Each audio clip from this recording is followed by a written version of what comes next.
Olá, alegria novamente estar com você. Estamos aqui iniciando o nosso quadro Papo na Quarta e hoje, para nossa alegria, estamos recebendo aqui a nossa irmã, a doutora Vanildete, membro da Segunda Igreja Presbiteriana em Taguatinga e também está atuando na área já há 46 anos, formada aqui pela UNB, Faculdade Federal aqui de Brasília. Doutora Vanildete, seja bem-vinda, uma alegria receber a senhora para a gente bater esse papo sobre um assunto aí que sempre está nas mídias aí, sobre o aborto. Se a senhora desejar dar uma palavra de boas-vindas aos nossos telespectadores, fique à vontade. Eu saúdo a todos com a graça e a paz do nosso Senhor Salvador Jesus Cristo e quero agradecer o convite do pastor. Uma alegria. E hoje, como nós dissemos, nós vamos conversar um pouquinho sobre aborto. Doutora Vanildete, tem uma pergunta aqui para a senhora. Quando começa a vida? No ato da concepção ou em que semana da gestação? Na concepção, na união do óvulo com o espermatozoide, aí começa a vida.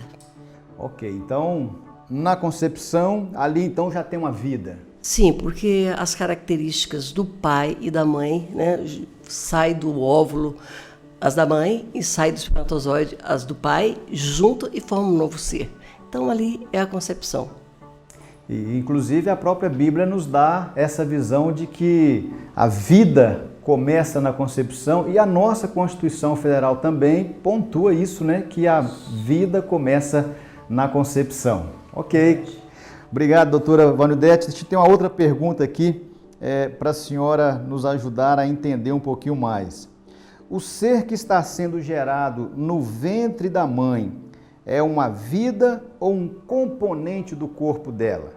É uma vida independente, com todas as características, né, de um novo ser, que vai ser na vida extrauterina, ele já tem ali, né, já todo o material genético do pai, todo o material genético da mãe se juntam e formam um novo ser. Então, nessa concepção, é uma vida diferente do pai e diferente da mãe. Então, não pode ser um apêndice. Coisa boa bater esse papo, doutora Vanildete, que está aqui nos auxiliando, nos orientando nesse assunto tão importante a respeito aí do aborto, que tem sido divulgado e sendo questionado por muita gente. Falando em questionado, doutora Vanildete, por favor, uma outra pergunta aqui para a gente conversar um pouquinho mais. O que a senhora pode falar para a gente sobre o aborto espontâneo ou o aborto provocado? Qual que é a diferença entre esses dois? O aborto espontâneo é uma interrupção involuntária, né? Quer dizer, sem desejo da pessoa, de uma gestação antes da 20ª semana, então o feto tem que pesar abaixo de 500 gramas. Então é realmente involuntário, aquilo que a pessoa não quer, mas perde, né? E já o provocado? O provocado é quando a pessoa emprega meios, métodos ou medicação para a interrupção dessa gestação. Ok, doutora Vanildete. Aí deixa eu fazer uma outra pergunta aqui para a senhora. O segmento que quer defender o aborto, eles alegam, por exemplo, o seguinte: mesmo que o feto seja humano e não se torna uma pessoa antes da consciência, se assim nós podemos colocar, da sua humanidade. Então, os que defendem o aborto dizem, olha, antes do feto ele ter a consciência humana, ele não é tido como uma vida. E antes disso, então, pode-se realizar o aborto, que não é um crime. O que a senhora pode nos falar sobre essa postura daqueles que defendem o aborto? Infelizmente, nós estamos vivendo uma pandemia de abortos. Sempre, né? Mortes e mais mortes de milhões de bebês. E nós entendemos que nenhuma mulher tem o direito de tirar a vida do seu bebê ou sobre a vida do seu bebê que está sendo formado, né? Dentro do ventre materno, o bebê já se desenvolve. Ali, das primeiras semaninhas, 1, 2, 3, 4 semaninhas, ele já está rapidamente tendo olfato, que é presente até a 6ª semana, tendo audição a partir da 12ª semana, quando muitas mulheres, né, provocam aborto.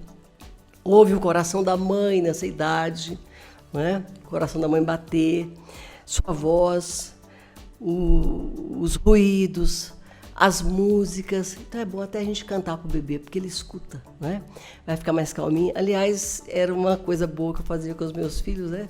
Estava meio agitadinho, mexendo muito, eu cantava para eles e eles se acalmavam dentro da minha barriga, né? Então a gente percebe que essa ideia de matar uma criança é tão pecaminoso quanto o próprio ato de que a maioria das vezes as pessoas fazem.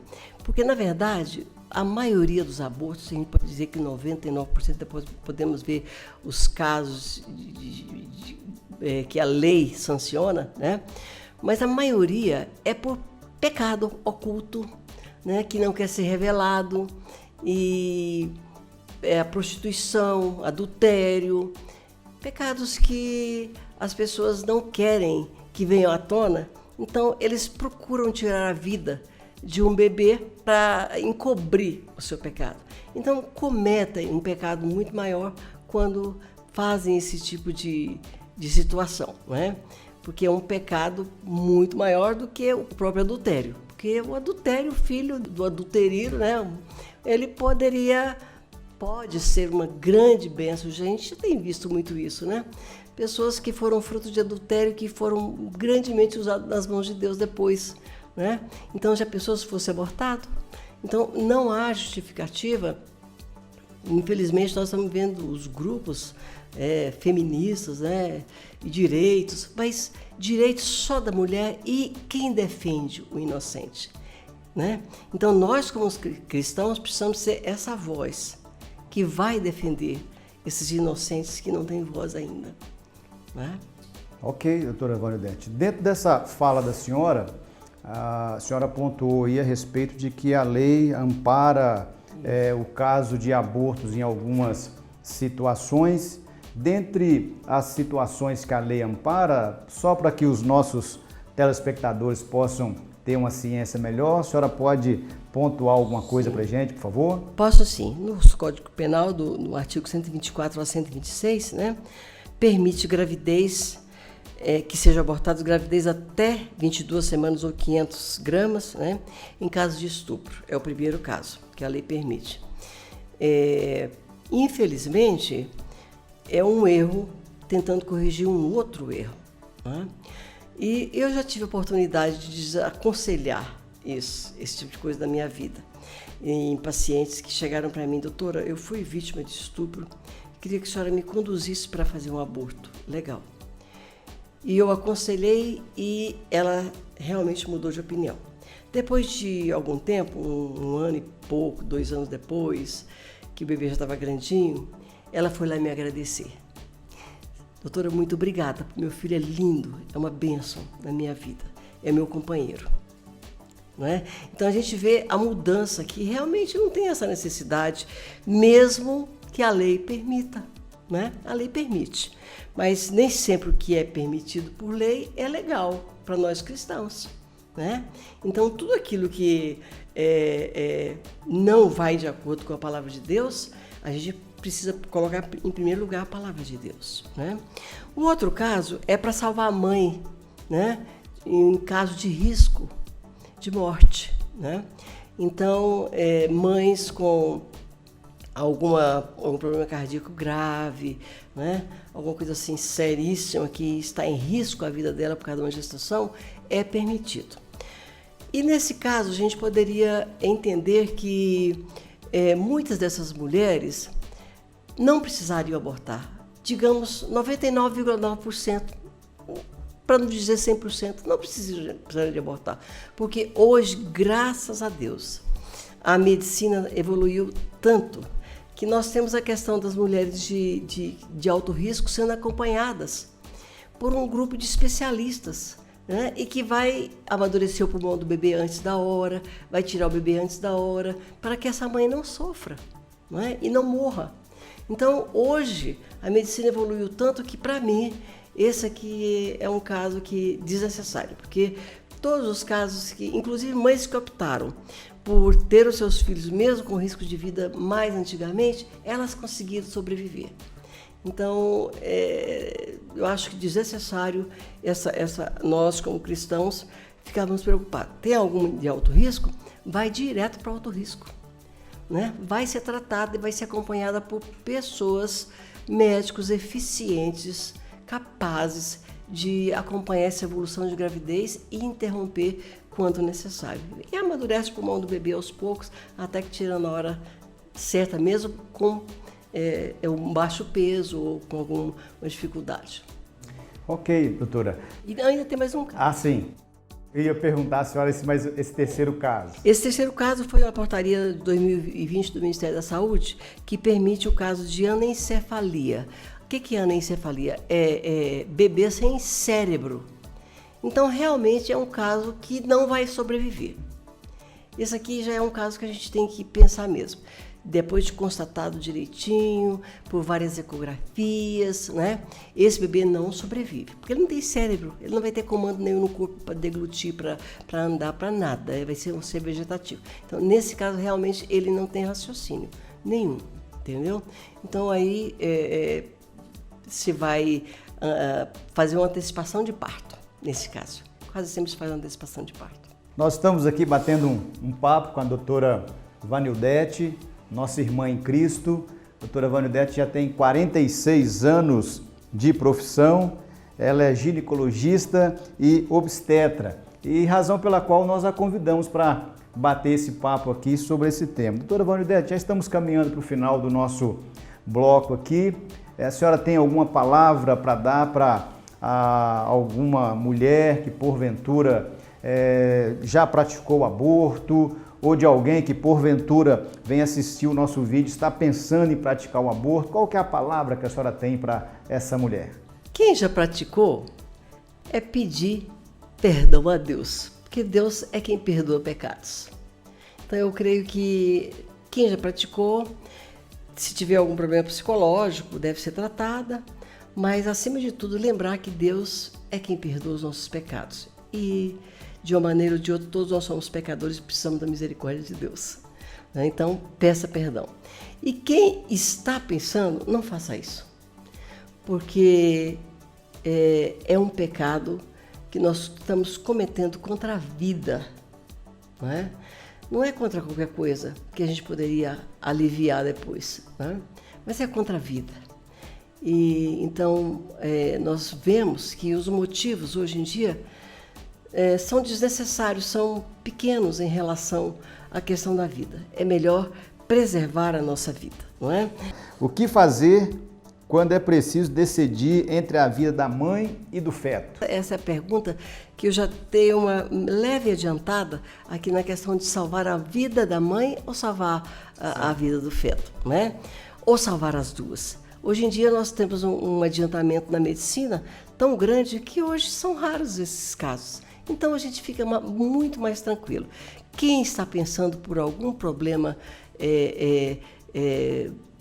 que acha que é psicológico, que é social, nós temos vários motivos por que as pessoas procuram aborto. Então não procure, né? Procure em Deus, buscar em Deus a força necessária para levar a sua gestação à frente, né? Teve um caso de um grande homem um músico excelente, todos nós conhecemos, que a mãe dele tinha vários filhos e cada vez ela tinha um problema e abortava e perdia o bebê espontaneamente, mas um nasceu cego, outro nasceu mudo, outro nasceu com problemas. E aí o professor perguntou para a turma, o que vocês fariam? Aí todo mundo aconselhou o aborto, né? Devido ao histórico dessa mãe. Mas o professor disse assim, se vocês tivessem feito isso, vocês teriam matado o grande Beethoven. Então, às vezes a gente não sabe quem virá, só Deus conhece. Deus conhece, e lá no ventre, Deus conheceria o profeta Isaías, né? Antes de nascer, Deus já conhecia o profeta Jeremias, né? Quando quando a mãe Maria foi visitar a prima Isabel, né? Que o seu bebê, o seu embrião lá, se exultou de alegria em ver o seu Messias e falou já sobre isso, né? E ela falou sobre isso, o cântico de Isabel, muito bonito, ela falando sobre isso, né? Que a minha alma vê e se alegra, né? E o bebê se animou e se alegrou dentro do ventre da sua mãe por ver o Messias, que era um embrião de 4 semanas.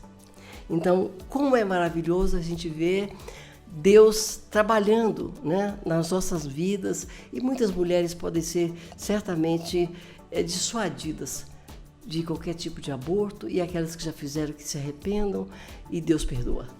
Amém. Então nós estivemos aí batendo um papo com a nossa irmã, doutora Vanildete, médica há 46 anos, labutando nesta área aí de gestantes e abençoando vidas. E esperamos que esse papo possa abençoar a sua vida, que participou conosco aqui do nosso quadro Papo na Quarta. Doutora Vanildete, já estamos caminhando para o final. Se quiser dar a sua saudação final aí para os nossos telespectadores, fique à vontade. Amados, é sempre um privilégio poder falar, né, sobre aquilo que Deus fez, e que também o que Ele nos deu o privilégio de trabalhar na área, né? Para mim, eu sinto privilegiada, de 46 anos, como médica, e muito abençoada nas mãos de Deus. Já coloquei mais de 30 mil crianças no mundo. Então foi um privilégio, é um privilégio muito grande para mim. Eu só sinto felicidade nesse caso. Amém.